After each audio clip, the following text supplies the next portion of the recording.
Hello guys, welcome to science workshop. This is Kusum here. Guys, इस video में हम agrobacterium mediated gene transfer के बारे में पढ़ेंगे। अप्लाइड बायोलॉजी का ये फर्स्ट लेक्चर है, ठीक है। आने वाले लेक्चर में हम अप्लाइड बायोलॉजी से रिलेटेड कुछ और टॉपिक्स को भी कवर करेंगे। तो आइए स्टार्ट करते हैं एग्रोबैक्टीरियम मीडिएटेड जीन ट्रांसफ़र के बारे में। Agrobacterium agrobacterium tumefaciens is a soil pathogen. Agrobacterium tumefaciens जो है वो एक सॉइल पैथोजन होता है, यानी मिट्टी के अंदर ये पाया जाता है और ग्राम नेगेटिव बैक्टीरियम होता है और ये एक डिजीज़ कोज करता है जिसको बोलते हैं क्राउन गॉल डिजीज़। ओके, और इसकी दो स्पीसीज कॉमनली हमको देखने को मिलती हैं। एक तो हो गई एग्रोबैक्टीरियम ट्यूमिफिशियंस जो कि क्राउन गॉल डिजीज़ को कोज करेगी, और दूसरी होगी एग्रोबैक्टीरियम राइजोजेंस जो कि हेरी रूट डिजीज़ को कोज करती है। इससे रिलेटेड CSR नेट में क्वेश्चन भी पूछा गया है, ये वाला जो स्टेटमेंट है इसके ऊपर, ठीक है। अब ये जो क्राउन गॉल डिजीज़ क्या होता है ये हम देखते हैं। आप यहाँ देख सकते हैं ये वाला स्ट्रक्चर कुछ डिफरेंट लग रहा है प्लांट के अंदर, ठीक है। ये क्या है, एक गांठ जैसा लग रहा है, ठीक है। तो ये किसकी वजह से होता है, ये ओवर ग्रोथ की वजह से होता है। क्राउन गॉल डिजीज़ में कुछ इस तरह का बन जाता है जैसे गांठ जैसा आपको दिख रहा है प्लांट के अंदर। ये ओवर ग्रोथ की वजह से होता है, और ग्रोथ के लिए रिस्पॉन्सिबल जो हार्मोन होते हैं वो कौन से होते हैं, ऑक्सिन होता है और साइटोकाइनिन होता है। तो ये ओवर ग्रोथ हो रही है, मतलब इनका ग्रोथ हार्मोन्स का प्रोडक्शन ओवर हो रहा होगा, इसीलिए हो रहा होगा, ठीक है। तो ये क्राउन गॉल डिजीज़ कैसे कोज करता है ये अभी हम देखते हैं आगे आने वाले स्लाइड्स में। तो आप ये देखिए प्लांट, ये एक प्लांट है और इसकी जो मिट्टी के अंदर जो रूट्स है वहाँ पे एग्रोबैक्टीरियम ट्यूमिफिशियंस जो है वो पाया जाता है। ये एग्रोबैक्टीरियम ट्यूमिफिशियंस को हम देखते हैं बैक्टीरिया को। इसके अंदर ये इसका खुद का क्रोमोसोम होता है। इसके अलावा भी इसमें एक और जेनेटिक मटेरियल होता है मेन जो क्रोमोसोम है उसके अलावा, जिसको हम TI प्लाज्मिड बोलते हैं। TI प्लाज्मिड के अंदर tDNA पाया जाता है, ठीक है। और जो ये tDNA है उसका ट्रांसफ़र हो जाता है प्लांट सेल के अंदर, ठीक है। ये आप इस तरह से ये थोड़ा सा ग्रीन में देख पा रहे हैं, ओके। ये आप ग्रीन में देख पा रहे हैं और इसका ट्रांसफ़र होगा यहाँ पे। tDNA ये प्लांट सेल के क्रोमोसोमल DNA के साथ में आके इंटीग्रेट हो गया, तो ये प्लांट की सेल में ट्रांसफॉर्म्ड हो गया, और इसी के चलते आगे हमको देखने को मिलता है क्राउन गॉल डिजीज़। ये देखो यहाँ पे क्या बन गया, ओवर ग्रोथ हो गया, ठीक है। क्राउन गॉल डिजीज़ हो गई इस प्लांट में। इसको थोड़ा डिटेल में देखते हैं। यहाँ देखिए गाइज, ये हमने देखा इधर TI प्लाज्मिड। इसी को हम थोड़ा जूम करके अगर यहाँ देखें तो इसमें क्या क्या प्रेजेंट होता है वो देखते हैं। ये जो TI प्लाज्मिड होता है इसमें एक tDNA रीजन पाया जाता है, ठीक है। यहाँ से लेके ये यहाँ तक क्या है, tDNA रीजन है। आप यहाँ लेफ्ट बॉर्डर से लेके राइट बॉर्डर तक देख सकते हैं, ये क्या है, tDNA रीजन है। इस tDNA रीजन के अंदर लेफ्ट बॉर्डर से राइट बॉर्डर के बीच में क्या क्या प्रेजेंट होता है, ऑक्सिन हार्मोन प्रेजेंट होता है, ऑक्सिन को बनाने वाले जीन प्रेजेंट होते हैं, ठीक है। साइटोकाइनिन हार्मोन को बनाने वाले जीन प्रेजेंट होते हैं, और ओपाइन को बनाने वाले जीन प्रेजेंट होते हैं। ओपाइन क्या होता है, ओपाइन जो है वो एग्रोबैक्टीरियम ट्यूमिफिशियंस का फूड होता है, ठीक है। जब ये प्लांट के अंदर ट्रांसफॉर्म हो जाएगा तो क्या होगा, ओपाइन का फॉर्मेशन होगा, और उस ओपाइन को क्या कर लिया जाएगा, बैक्टीरियम के द्वारा, बैक्टीरिया एग्रोबैक्टीरियम ट्यूमिफिशियंस के द्वारा ओपाइन कैटाबॉलिज्म के द्वारा कैटाबोलाइज कर लिया जाएगा, ठीक है। आगे हम इसको डिटेल में देखेंगे। आप इसको देखिए TI प्लाज्मिड में क्या क्या प्रेजेंट होता है, ठीक है। इसके अलावा सबसे इम्पॉर्टेंट चीज़ क्या होती है, इसमें विरुलेंस रीजन पाया जाता है। इस विरुलेंस रीजन में बहुत सारे विर जीन प्रेजेंट होते हैं, ठीक है। कौन कौन से विर जीन होते हैं वो भी देखेंगे। इसके अलावा इसमें होती है ऑरिजिन ऑफ रेप्लिकेशन यानी ओराइसाइट, ओके। तो हमने देख लिया TI प्लाज्मिड में क्या क्या प्रेजेंट है। tDNA रीजन प्रेजेंट है, ओके। और लेफ्ट बॉर्डर से राइट बॉर्डर के बीच में जितना भी पोर्शन होगा यहाँ से tDNA रीजन में, वो सारा का सारा ट्रांसफॉर्म हो जाएगा प्लांट सेल के अंदर और जाके इंटीग्रेट हो जाएगा प्लांट के जीनोम में, ठीक है। इसके अलावा विरुलेंस जीन रीजन जो है यहाँ प्रेजेंट होता है, और ओराइसाइट होता है, ओपाइन कैटाबॉलिज्म होता है। एक क्वेश्चन यहाँ से भी पूछा गया है कि जो ओपाइन कैटाबॉलिज्म है वो टी-डीएनए रीजन के अंदर पाया जाता है या बाहर पाया जाता है। ये क्वेश्चन भी CSIR नेट में पूछा गया है, ठीक है।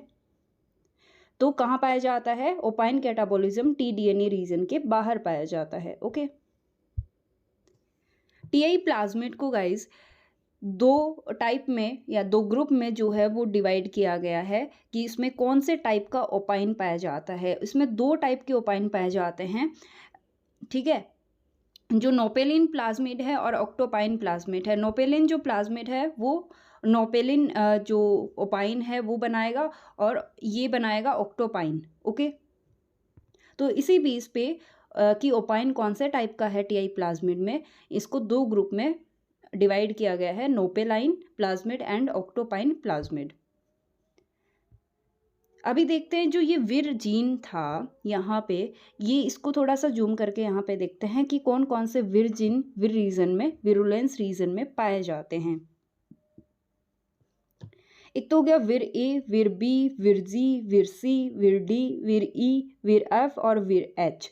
इतने सारे जो विरुलेंस रीजन के अंदर विर जीन पाए जाते हैं।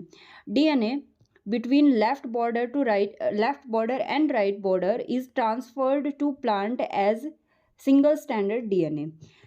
लेफ्ट बॉर्डर से राइट बॉर्डर के बीच में जितना भी टी-डीएनए रीजन है वो प्लांट सेल के अंदर ट्रांसफ़र कर दिया जाएगा, लेकिन कैसे? सिंगल स्ट्रैंड डीएनए ट्रांसफ़र किया जाएगा। आप ये देख रहे हैं ये जो प्लाज्मिड है ना वो क्या है? डबल स्ट्रैंडेड है, लेकिन जो प्लांट के अंदर ट्रांसफ़र होगा इस टी-डीएनए रीजन का वो सिर्फ ये वाला रीजन होगा, ठीक है। मतलब एक सिंगल स्ट्रैंड ही उसके अंदर ट्रांसफ़र किया जाएगा। T DNA encoded genes can be substituted by target gene. अब यहाँ क्या बोला गया है गाइस कि यहाँ पे ये जो टी-डीएनए के जो यहाँ पे जीन्स है इनको सब्सटीट्यूट किया जा सकता है। इनकी जगह पे टारगेट जीन हम इनको हटा के और अपना जो टारगेट जीन है जो कि हम खुद इसकी जगह प्लांट के अंदर ट्रांसफ़र करना चाहते हैं वो इसके अंदर डाल सकते हैं, ठीक है। आप यहाँ देखिए ये जो टीआई प्लाज्मिड है ये क्या है? डबल स्ट्रैंडेड है, और ये वाला जो रीजन है ये क्या है? टी-डीएनए है। और टी-डीएनए का सिंगल स्ट्रैंड जो है वो यहाँ पे कट होता है, और सिंगल स्ट्रैंड जो कट होने के बाद में यहाँ पे ये एक ट्रांसपोर्ट चैनल बना हुआ है। इस ट्रांसपोर्ट चैनल के थ्रू ये एक प्लांट सेल है, ठीक है, प्लांट सेल है। इस प्लांट सेल में इस ट्रांसपोर्ट चैनल के थ्रू ये अंदर चला जाता है टी स्ट्रैंड, ओके। ये क्या है? बैक्टीरियल क्रोमोसोम है। अब यहाँ देखिए इस तरह से वो टी-डीएनए का जो स्ट्रैंड है वो यहाँ से होते हुए अंदर गया, और जाके यहाँ ये बैक्टीरिया की सेल है और ये प्लांट सेल है, और ये प्लांट सेल की क्रोमोसोम के अंदर जाके ये देखो यहाँ पे इंटीग्रेट हो गया। आप यहाँ देख सकते हैं ये पिंक कलर है यहाँ पे, और यहाँ पे ये पिंक कलर है, तो ये टी-डीएनए स्ट्रैंड है, तो ये जाके क्रोमोसोम में इंटीग्रेट हो गया। सो यहाँ पे क्या होता है? टीआई प्लाज्मिड का टी-डीएनए का जो सिंगल स्ट्रैंड है वो इस ट्रांसपोर्ट चैनल से होते हुए कहाँ जाता है? न्यूक्लियस के अंदर जाता है प्लांट सेल के, और वहाँ पे जाके क्रोमोसोम के साथ में क्या हो जाता है? इंटीग्रेट हो जाता है। सो क्या क्या स्टेप्स होती है इसके अंदर वो देखते हैं। सबसे पहले क्या होगा? मान लो ये एक प्लांट है, ये एक प्लांट है, चलो इस तरह का कुछ प्लांट बना लेते हैं। प्लांट को ग्रीन कलर से बनाते हैं।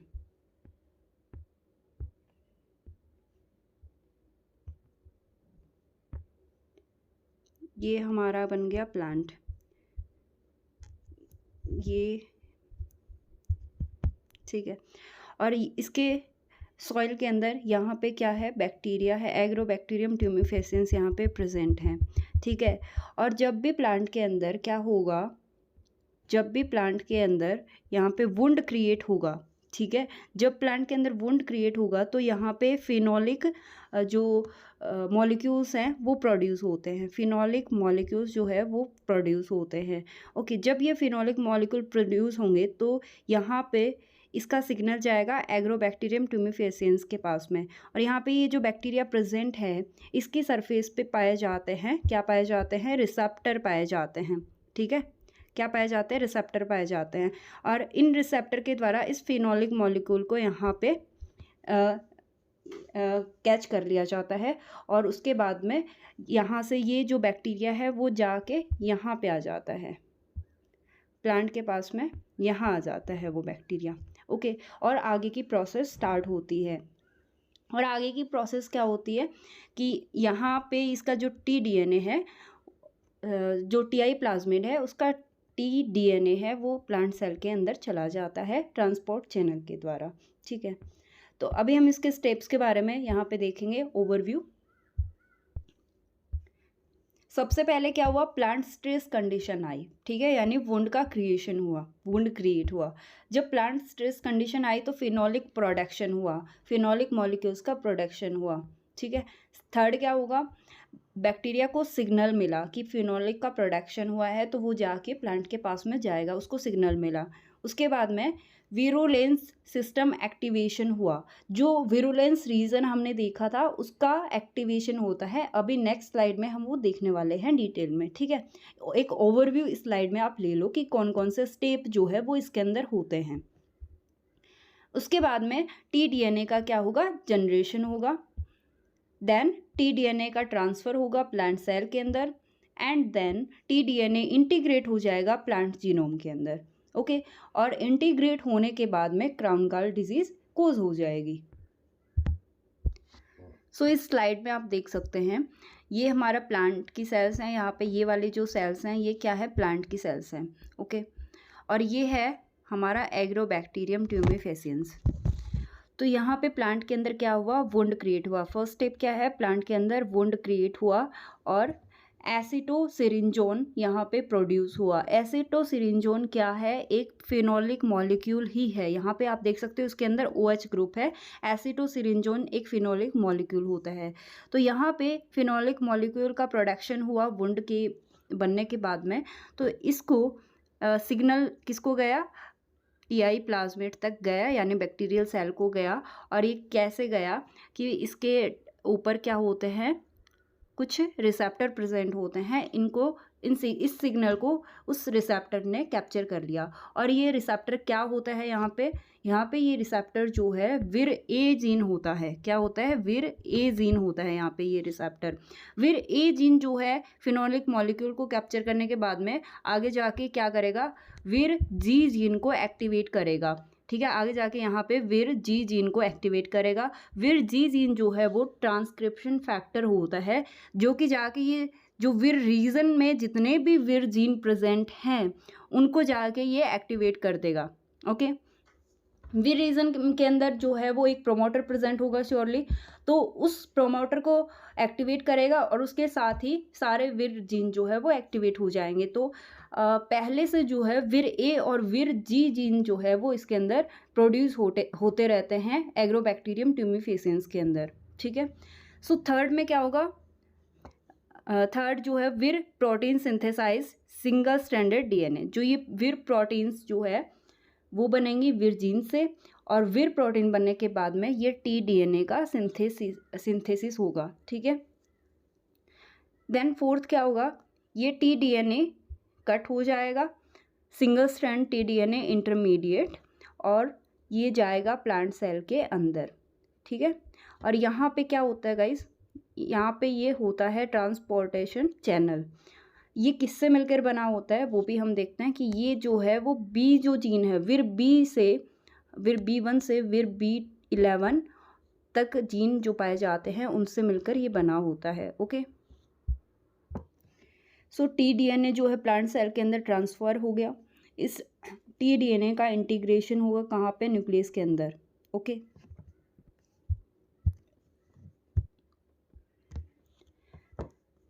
न्यूक्लियस में पहुंचने के बाद में ये जाके वहाँ पे इंटीग्रेट हो जाएगा। ठीक है, इंटीग्रेट होने के बाद में क्या करेगा, ये ऑक्सीन का प्रोडक्शन करेगा, साइटोकाइनिन का सिंथेसिस करेगा और ओपाइन का सिंथेसिस करेगा।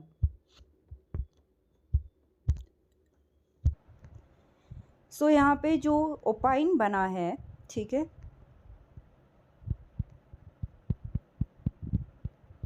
एक सेकेंड गाइज, यहाँ पे जो ओपाइन बना है उसको मेटाबोलाइज कौन कर लेगा, एग्रोबैक्टीरियम कर लेगा, ठीक है।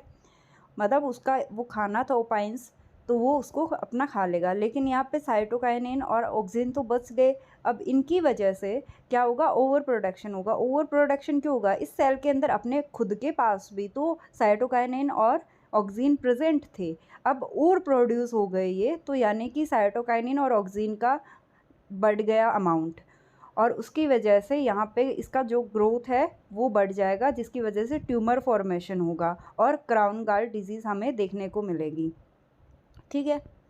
तो ये पूरा का पूरा प्रोसेस होता है। आप ये सारे के सारे स्टेप्स एक बार फिर से देख सकते हैं कि सबसे पहले वुंड का क्रिएशन हुआ, जिसकी वजह से फिनोलिक मॉलिक्यूल का प्रोडक्शन हुआ। एसिटोसिरिंजोन यहाँ पे एक फिनोलिक मॉलिक्यूल है। उसके बाद में यहाँ पे जो रिसेप्टर है विर ए, उसने फिनोलिक मॉलिक्यूल के सिग्नल को रिसीव किया। रिसीव करने के बाद में उसने विर जी को क्या किया, एक्टिवेट किया। विर जी ने विर रीजन वाले जीन्स को एक्टिवेट किया, जिसकी वजह से विर प्रोटीन्स बने। विर प्रोटीन ने टीडीएनए का फॉर्मेशन किया, टीडीएनए के एक सिंगल स्ट्रैंड का फॉर्मेशन किया, इसे या सिंथेसाइज किया, ठीक है। और ये सिंथेसिस कैसे होता है वो भी हम थोड़ा एक अगले वाले स्लाइड में देखेंगे, ठीक है, कि यहाँ से ये कैसे कट होता है। इसमें भी डिफरेंट विर जीन जो है वो यहाँ पे रोल प्ले करते हैं। तो यहाँ पे जो सिंगल स्ट्रैंडेड टीडीएनए जो है वो कट हो जाता है, और उसके बाद में टीडीएनए ट्रांसफ़र हो जाता है प्लांट सेल के अंदर, और जाके इंटीग्रेट हो जाता है प्लांट सेल के जीनोम के अंदर रैंडम साइट पे, और सिंथेसाइज करता है ऑक्सिन, साइटोकाइनिन और ओपाइन को। और जो ऑक्सिन और साइटोकाइनिन हार्मोन है उनका अमाउंट बढ़ जाता है प्लांट की सेल में, और ट्यूमर का फॉर्मेशन हो जाता है, यानी क्राउन गाल डिजीज़ हो जाती है। यहाँ पे जो ओपाइन बना है उसको मेटाबोलाइज कर लिया जाता है एग्रोबैक्टीरियम ट्यूमिफेसेंस के द्वारा, यानी उसको अपना फूड मिल जाता है। लेकिन प्लांट को तो भाई हो गई डिजीज़, ठीक है, उसको अपना फूड मिल गया लेकिन प्लांट को डिजीज़ हो गई, ठीक है। तो यहाँ पे क्या होता है, for delivery of tDNA across the bacterial envelope to plant plasma membrane, it's required type 4 secretion system। क्या बोल रहा है कि tDNA का जो यहाँ पे ट्रांसफ़र हो रहा है, tDNA यहाँ से इधर आ रहा है, तो यहाँ पे टाइप 4 सीक्रेशन सिस्टम होता है, टाइप 4 सीक्रेशन सिस्टम, T4SS बोलते हैं इसको। ये जो चैनल बनता है ना यहाँ पे, इसी को क्या बोलता है, टाइप 4 सीक्रेशन सिस्टम। और इस टाइप 4 सीक्रेशन सिस्टम के अंदर 12 प्रोटीन होते हैं।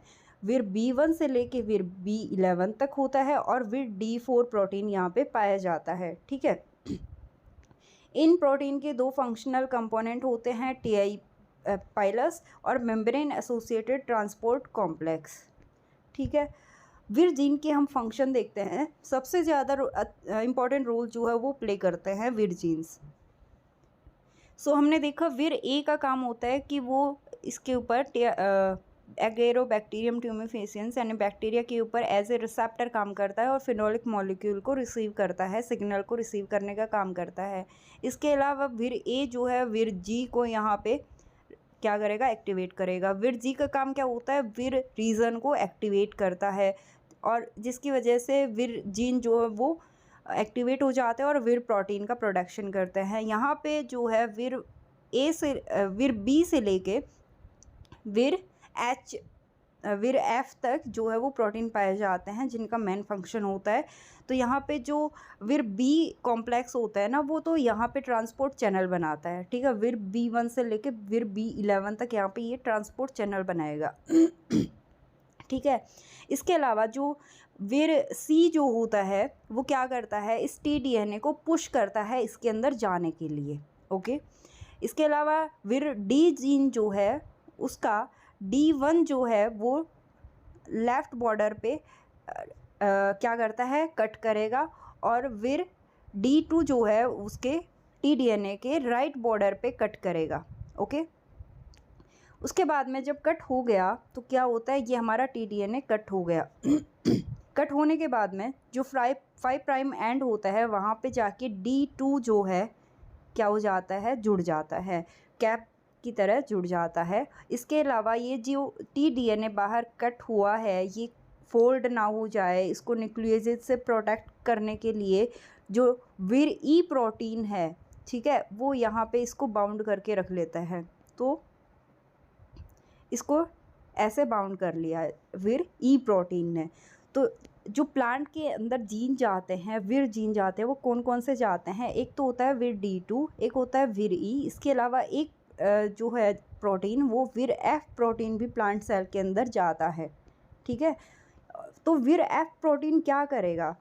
यहाँ पे विर D2 और विर ई प्रोटीन के पास में होता है न्यूक्लियर लोकलाइजेशन।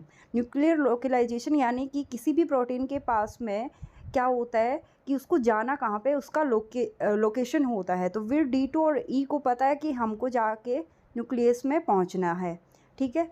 न्यूक्लियस में जाने के लिए इसके पास में न्यूक्लियर लोकलाइजेशन होता है। तो इसी की वजह से ये D2 और ई यहाँ पे पहुँच जाते हैं tDNA के साथ में। तो यहाँ पे एक प्रोटीन और भी होता है जिसको विर P1 बोलते हैं। विर P1 जो है वो होस्ट प्रोटीन होता है गाइस। मेरे पास में अभी पेन टैब नहीं है, इसकी वजह से यहाँ पे थोड़ा सा प्रॉब्लम आ रहा है, लेकिन आई होप समझ में आ जाएगा आपको।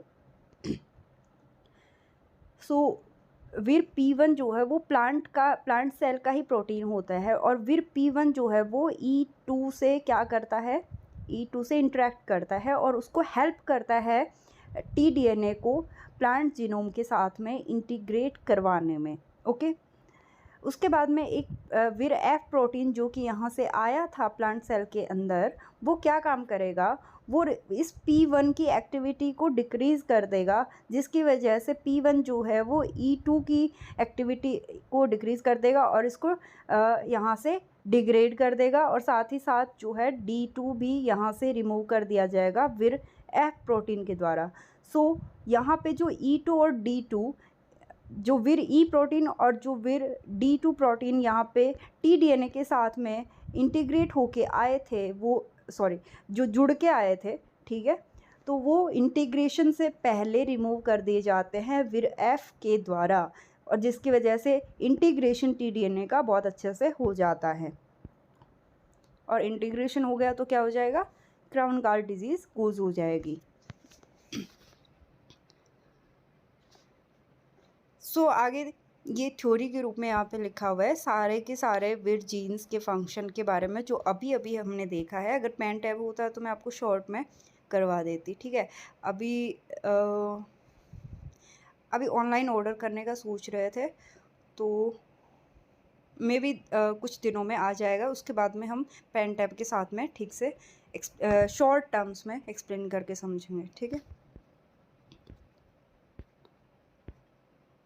इसके अलावा जो टी कॉम्प्लेक्स बना था ना गाइज, उसके बारे में भी हमने देखा। ये टी कॉम्प्लेक्स बना है ये tDNA है। कॉम्प्लेक्स बनने के लिए क्या चाहिए, एक तो जुड़ गया था इसके साथ में यहाँ पे D2, इसके अलावा यहाँ पे विर ई प्रोटीन ने इसको यहाँ पे कवर कर लिया था, ओके। और टी कॉम्प्लेक्स जो प्लांट सेल के अंदर जाता है, उसके साथ में एक जाता है विर एफ प्रोटीन, जिसका जो फंक्शन है वो भी हम अभी देख चुके हैं। यहाँ पे विर एफ के बारे में है। सो यहाँ पे हमने क्या देखा वो देखते हैं वापस से। ये बैक्टीरियल क्रोमोसोम है, ये इसका टी प्लाज्मिड है, ये इसका एक tDNA है, और tDNA का एक सिंगल स्ट्रैंड को कट करके बाहर ले आया गया। सिंगल स्ट्रैंड को कट किसने किया, लेफ़्ट बॉर्डर पे D1 ने आके जुड़ गया और राइट बॉर्डर पे D2 आके जुड़ा, जिसकी वजह से इन दोनों ने लेफ़्ट बॉर्डर और राइट बॉर्डर से कट कर दिया, और tDNA का सिंगल स्ट्रैंड बाहर कट होके आ गया। और उसके यहाँ पे आप यहाँ देख पा रहे हो, ये यहाँ पे देख पा रहे हो, ये D2 जुड़ा हुआ है, और इसके बाहर से इसको कवर कर दिया विर ई प्रोटीन ने। यहाँ पे एक ट्रांसपोर्ट चैनल बना हुआ है, ये विर B1 से लेके विर B11 तक के यहाँ पे प्रोटीन पाए जाते हैं। इसकी हेल्प से, इस चैनल की हेल्प से tDNA स्ट्रैंड जो है वो प्लांट सेल के अंदर चला जाता है। टी कॉम्प्लेक्स इसलिए बोल रहे हैं कि tDNA अकेला नहीं है, उसके साथ में D2 और E भी जुड़े हुए हैं। यहाँ जाने के बाद में ये विर P1 से विर E2 का इंट्रैक्शन होता है, और ये जाके न्यूक्लियस में चले जाते हैं, और इंटीग्रेशन में P1 जो है वो इनकी हेल्प करता है, ठीक है। जाके इंटीग्रेट हो जाते हैं। इंटीग्रेट होने के बाद में जो डिज़ीज़ है वो कोज़ हो जाती है। लेकिन गाइज़ क्या हुआ कि इसमें हम अपने टारगेट जीन को, यानी हम जो जिस जीन को चाहते हैं उस जीन को भी इस मेथड के द्वारा क्या कर सकते हैं, भेज सकते हैं प्लांट के सेल के अंदर। उसके लिए हमको क्या करना होगा, जो टीडीएनए के अंदर क्या है, ऑक्सीन, साइटोकाइनिन, ये जो जीन्स हैं इनको हटाना होगा और इनको हटा के हम अपना टारगेट जीन जो है वो इनकी जगह लगा सकते हैं और प्लांट सेल के अंदर भेज सकते हैं। ठीक है। जिसकी वजह से न्यू ट्रेट हमें प्लांट सेल में देखने को मिलेगा। तो ये वाला थोड़ा सा पोर्शन है कि आगे अपने जीन को हम कैसे इसके अंदर भेज सकते हैं, ये आने वाले नेक्स्ट पार्ट में एग्रोबैक्टीरियम मीडिएटेड जीन ट्रांसफ़र के नेक्स्ट पार्ट में कवर करेंगे। ठीक है। इसके अलावा हमारे पास में ये वाला जो थ्योरी है इसको भी मैं अगले वीडियो में कवर कर दूँगी। ठीक है। विर जीन फंक्शन की जो थ्योरी है, वैसे तो हमने पढ़ लिया कि इनके फंक्शन क्या क्या होते हैं हर एक जीन का। ठीक है। तो अगले वीडियो में हम इस थ्योरी को कवर कर लेंगे और ये जो एग्रोबैक्टीरियम मीडिएटेड ट्रांसफॉर्मेशन है, यानी कि हम अपने जीन को कैसे उसके अंदर किसी प्लांट के अंदर ट्रांसफ़र कर सकते हैं, वो चीज़ पढ़ेंगे। ठीक है। तो ये पीडीएफ अगर आपको चाहिए तो आप मुझे टेलीग्राम चैनल पे ज्वाइन कर सकते हैं। टेलीग्राम चैनल का जो लिंक है वो आपको डिस्क्रिप्शन में मिल जाएगा। So thank you so much guys. मिलते हैं नेक्स्ट वीडियो में। Thanks for watching this video.